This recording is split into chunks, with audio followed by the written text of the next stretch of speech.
Okay, welcome everybody. I am Boca Ben, I'm Melanie. and this is the daily download where every time we feel like it, we talk about the news from the esports, gaming, and blockchain world and content creator world. So this show, as well as many others, is available to watch 24/7 at ritualmotion.com. So you can go there and check out. And there's some awesome creators as well. And many of the news stories that we talk about are from rexopportunity.com. You can subscribe to their daily download newsletter and get all the pertinent stories into your inbox at 8:30 a.m., excluding Canadian holidays. Okay. Um, Oh, oh, that's me. we didn't even introduce you. Sorry, I just like went right I said into it. Melanie. Yeah, Oh, okay. yeah. So You're good. You're good. we're good. So I You're am. you're off your game with being in a I coffee know. shop. It's okay. Yeah. No So the judgment. reason I'm at a coffee shop is because I had a meeting before and I rode my bike. And I was going to ride my bike home to do the show, and then it started raining because it's hurricane season here, and so Don't that's get the stuck. reason. Yeah, So that's no fun. yeah, exactly. Hopefully your bike isn't getting all messed up in the rain. No, it's all good. It's sheltered. It's in Okay, good condition. Yeah. good deal. All right. Well, moving on to the news. Title Gaming announces proposed corporate rebrand to Sports Flair and unit private placement financing. So, this is a leading esports and gaming platform company, and it announces that the board of directors of the company, or the board, have completed a strategic review of the company's strategic direction and operations in an effort to maximize shareholder value. Following this review, the board has determined that it's in the best interest of the company to focus on its efforts and resources exclusively on its Sports Flare technology division and embark on the process of divesting its competitive esports assets. And that's the part where I really want to talk about. So yeah, the reason why I wanted to really highlight this story is that I think the trend before was let's just build a huge esports ecosystem with lots of moving parts. And this isn't a title thing. This is an Amuka esports thing. This is many companies. And now I think I'm starting to see the trend, and I can speak personally as well, is that there's now this move to focus on your core business and not have all these other things. And just like we sold off our esports team, titles looking to do the same thing. I think more companies are going to be like, hey, we're going to do one thing and do it well versus let's just have all these esports assets and figure out how they're going to work. Yeah. Sorry, I'm having the parenting issue this time. Oh, it's It was okay. you last time. Um, it's okay. I'm good at ignoring. The kindergarten teacher's kicking in, and I'm like, oh, just ignore him. So yeah, I heard the last part of like specializing and like focusing on one thing, and I think that usually like at least do one thing well and then move on to the next. So totally Yeah. agree. All right, moving on. There's a legal claim filed against Sony over 30% store cut. The lawsuit that seeks to win compensation for almost 9 million UK consumers was filed against Sony last week, accusing the PlayStation maker of abusing its status to overcharge players, developers, and publishers. According to consumer rights expert Alex Neal, who filed the suit with the Competition Appeal Tribunal, Sony is in breach of competition law by abusing its market power to improve unfair terms and conditions on game developers and publishers, which in turn has forced prices up for players. Um, yeah, I know you had a lot of thoughts, but Take a we. guess. Yeah, take a guess where I stand. So I'm just going to assume that Sony doesn't receive government aid from the United Kingdom. Um, and under that assumption, and this is it's total BS. Sony built an ecosystem. They revolutionized this industry. They built it from the ground up. They took incredible risk, and if they want to charge 30%, that's their prerogative. And like this idea now that like governments are going to say what a private company can and can't.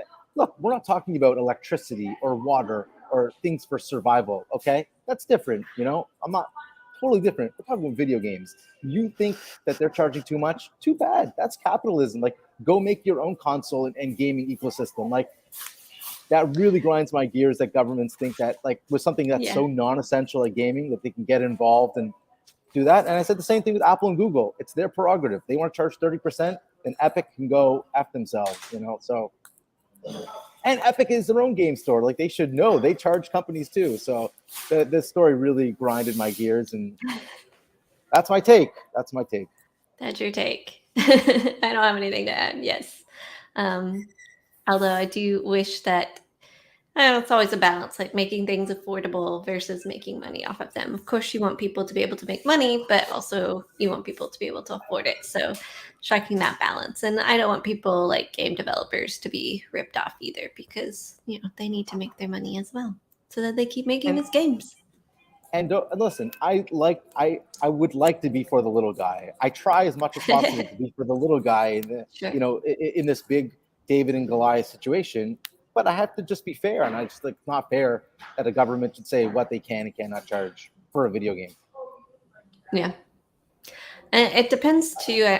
Again, I don't know the details. If it gets into that monopoly feel of like exclusivity, we've talked about this before. It's like, are they taking so much after they required exclusivity, and are they changing contracts? Like, if they're just kind of changing it without adjusting contracts and things, but if like it's to the end and they're wanting to like kind of up their prices, I mean, that's kind of normal. So. Yeah, it's for sure bad for the consumer that they're charging this.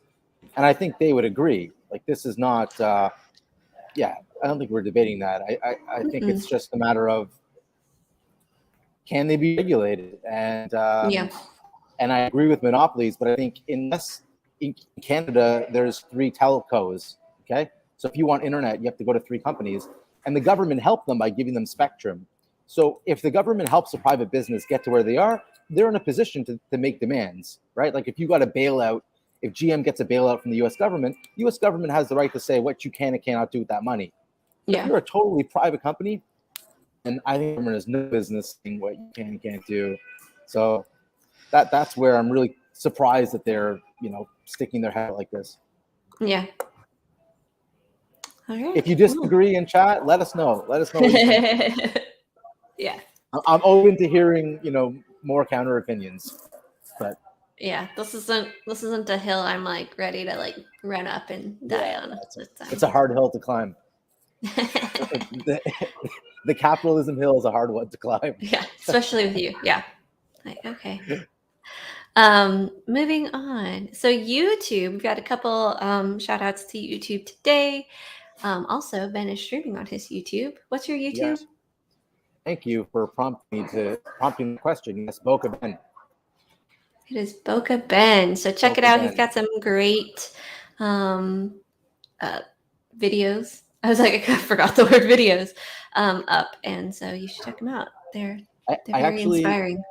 Yeah, I put out something very different this morning. It's a new sort of playlist called From the Archives.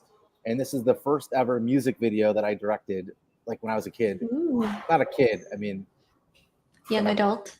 20 something. Yeah. All the 20-year-olds will be like, we're not kids. Yeah. No, actually, not even 20. I was probably, late 20s. It was like 2010 or 2012. Sorry, not a kid. But when my skills were not at the same level they are now. So it's the first music video I directed, and I put that up on the YouTube channel. But what's unfortunate is a lot of the work that I've done has copyright music in it. So I really can't take it out, right? I can't swap the music. It's already edited. So I went through a bunch of these videos I did for film school, and I can't really post any of them. So this is one of the few ones that I could. That's a bummer. So go to Boca Ben and check it out. I'm excited. Yes, thank you. And moving on, YouTube launches a dedicated page for podcasts. YouTube is embracing its position as the unintentional most used podcast platform by launching a dedicated podcast page. As the lines between podcasting and YouTube blur, any step the company takes towards consolidating listening could pose a challenge for competitors like Spotify and Apple Podcasts. The page debuted in late July and is still in the rollout process, according to 9to5 Google. It can be accessed only in the US. Sorry, everyone else. At youtube.com/podcast or the Explore page on, not Explorer. I was like, who uses Explorer? I was about to shame whoever uses Explorer, but on the Explore page in the in-app or browser, where you have a new podcast tab. Yeah. It features trending shows and channels and a podcast or Logan Paul's podcast and lots of things. Yeah. I think it's awesome. There's do you sort of feel like when you with your apps that you don't want to download any more apps? Like you try to, sort of be concise and clean with your Yep. apps. There's a term for that. I can't remember. But yeah, this is like, maybe I won't need Spotify.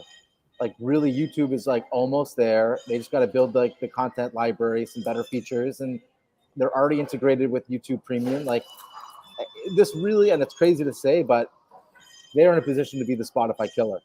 Like they are. They're the only ones I think that could really kill them They all. don't give me a cool end of the year roundup though that I can share on all my socials. I also don't like the music as much on that one. It's a little bit harder. Yeah, right. I agree. I'm saying YouTube's music is not there yet. So by competing with the podcasts, they'll outspend Spotify with some exclusives. If they can get the music up to par, which I know they do have music, but just no one uses it. Yeah. And Google has music. I mean, Google has whatever. Google Play. Music. Such like lame names. Apple Music, Google Play. Like, there's just no creativity in their new products. Anyway, gotta keep it simple and for people to understand.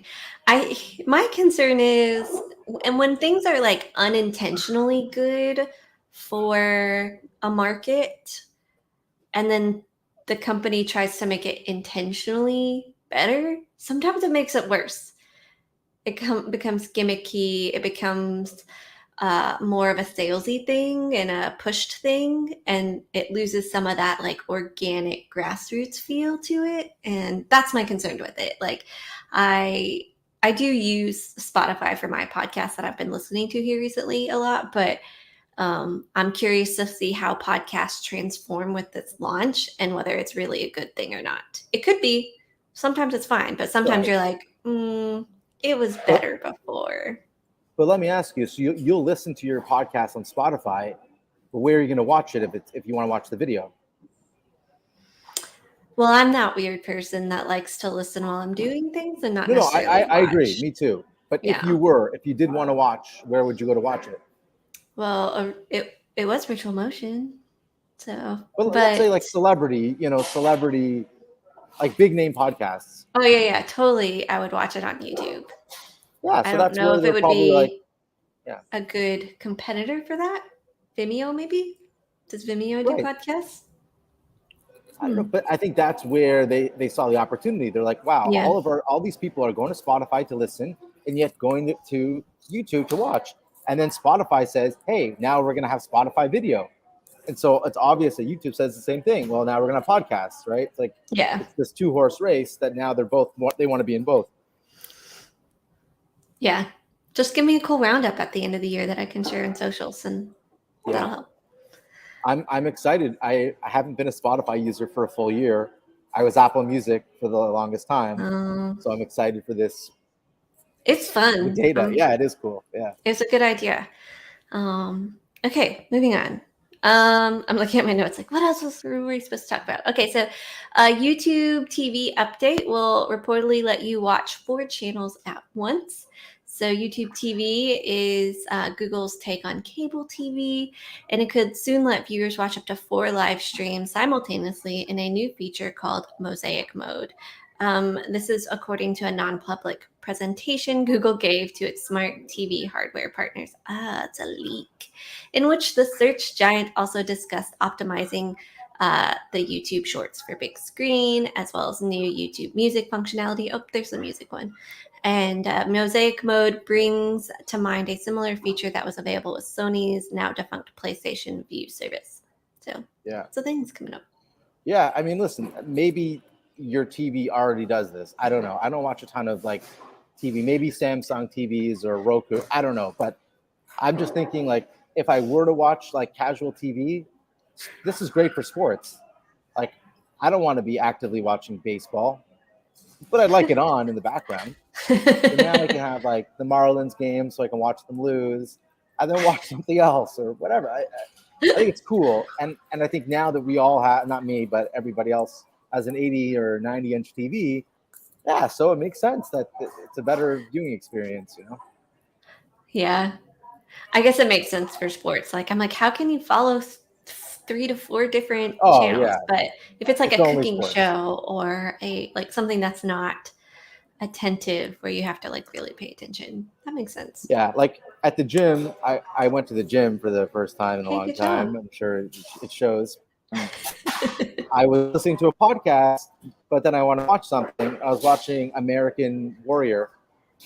You know what that, or American Ninja? Ninja Warrior. Yeah. That's a Ninja good one. Warrior. Ninja Warrior. Yeah. Is that what it's called? Ninja Warrior? American Ninja Warrior. Yeah. American Ninja Warrior. Yeah. And I was like, wow, this is like, I don't need any audio. Like, this is a perfect show to just have Yes. on passively. So yeah, stuff like that. That is a good one. I don't know if you ever watched Wipeout. That was like the comic version, and that's another one you can just kind of watch. But I think I would like fall off my elliptical or something and giggling because people get knocked out because I'm mean like that. Thanks, America's Home Videos, making me mean. Okay, last one was not yet part of the daily download, or if it was yesterday and I didn't read it. But you posted about this. Twitch partner changes their term of service for partners. So previously, they had this rule that people quietly talked about. I didn't hear a lot until I started working with Twitch partners, but they had a rule where you could not restream if you were a partner. You had like a 24 cooldown time before you could start posting your content somewhere else. But now they're changing it where they allow multi-stream. So kind of cool. Yeah, so Twitch, kind of unlike YouTube, so Twitch has 3 tiers. There's regular, affiliate, and then partner. So partner is a pretty high threshold. Mm-hmm. And Twitch always said that, listen, the fact that we're giving you a better split with your monetization and other benefits, that it's a give and take. Part of that is you have to stream exclusively on Twitch. And yeah, I guess capitalism has prevailed in favor of the little guy, right? Yeah. With just lots of competition, and that policy doesn't make sense anymore. So Twitch has listened to the community, and they made that change. And I think that's a big win for everybody who is a partner. It's not a huge amount of people, but for the people who are in that elite level, it's a huge win for them. Yeah, you would be surprised how many more people it is than we realize. So definitely out there that it's going to help. Like medium level partners, are the new partners who might need to still be building their following a little bit more. Also, I think it's great for people who are doing more than just gaming on Twitch. So again, where are you going to watch your podcast? Where are you going to watch it? You can watch it live now on Twitch. I've seen a lot of people do podcasts on Twitch, and so you could probably do something like that. Okay, I'm not gonna look, and we'll look at it in a second. But let's play the game. How many Twitch partners do you think there are? What would be your guess? I have no idea because I can't even imagine how many streamers. But I would say, I feel like I'm going to be really far off. Let's say like 500,000. Wow. Okay, my number is 50,000. Okay, let's see. I'm going to Google it right now. I almost said 200,000, and I was like, well. I was going to say 100. 27,000. Oh, that's it? Wow. This could be old. I don't know how new it is, but let's see. Maybe I was just in the right group for a while. It seemed like everyone was a Twitch partner for a while, and I was like, oh. I'm wrong. Here's another one that says 51,000 Twitch partners. There you go. I take that number. Yeah. Out of the 8 million total. I'm sure it's a bit higher. Maybe that's as of August. Oh wow. Holy crap. I got that number right on the money. That's insane. Should have put money on it. Damn it. So there's 51,000 people who just got a big win today. Yay. Wait, did I know? I said 25,000. It's 50. You said 50. Oh, 50,000. Okay. Good 50,000 job. people just hit the Let's jackpot. take you Yeah. to the casinos. No, to the horse races. Yeah. So that is it. I think That is it. that's the show. So thanks so much, everyone. For any last thoughts? Did you want to say something? No, you're good. Okay. So thank you, watch everyone. Boca Ben. Oh, wrong Yes. pointing. Boca Ben. Watch Boca Ben. I'm now doing a video every other day. Let's see how long I can keep up with it. Yeah, that's a lot. Watch Boca Ben. Don't forget to go to ritualmotion.com, check out lots of great content and events coming up, as well as the BlockBots Mint, which is available now. There's going to be a big announcement tomorrow about it, today or tomorrow. So keep that in mind. There'll be some really cool news. And that's it. Have a great day, everybody.